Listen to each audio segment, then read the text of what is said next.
now is Tony Maione. Tony, why is it important for a company to have janitorial quality inspection be part of their cleaning program?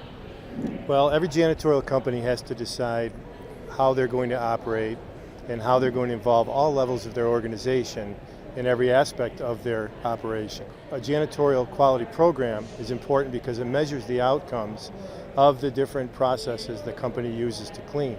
So nowadays, every company needs one because the better companies have them, and if you don't, you just can't compete.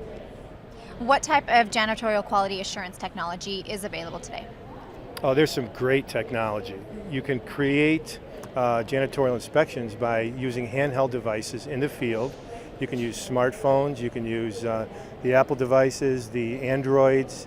Once you collect that data, it can wirelessly be uploaded.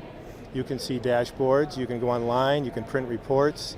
The technology is very exciting, and I think it's going to change the industry. I really do. What is the best way to measure clean?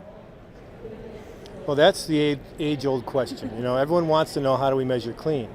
And what we've found out is the best way to measure clean is to first decide what deficiencies could exist if you didn't clean the right way. So you have to get out there and you have to figure out what those deficiencies are.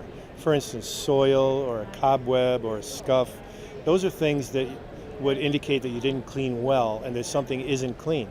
So the best way to measure clean is to measure for those deficiencies, and if they're not there, then the item that you're working on is clean. Is there any way to limit variability from one inspector to another?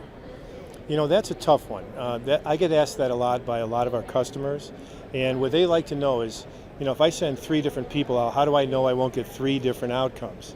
And the way to work on that is to structure a very formal calibration system where you get your folks together every so often, whether it's quarterly or semi-annually, and they work together and they go out and inspect together to calibrate and make sure they are looking at those deficiencies the same way each and every time. Are janitorial quality inspection programs difficult to implement? You know, they can be, but it's important to educate at all levels of your organization so everybody understands why it's important to put it into play. And what we try to do is encourage people to spend the time on the front end to involve everybody, and then when you put it in play, you have to convince them that it's not going to be a burden on their resources. Those folks who say, you know what, this thing was easy to put in, it doesn't take a lot of time, those kinds of programs tend to be the ones that are embraced and can change an entire culture, really. Thank you so much, Tony, for joining us. Sure, my pleasure. To view more quick clips, visit ISSA.com.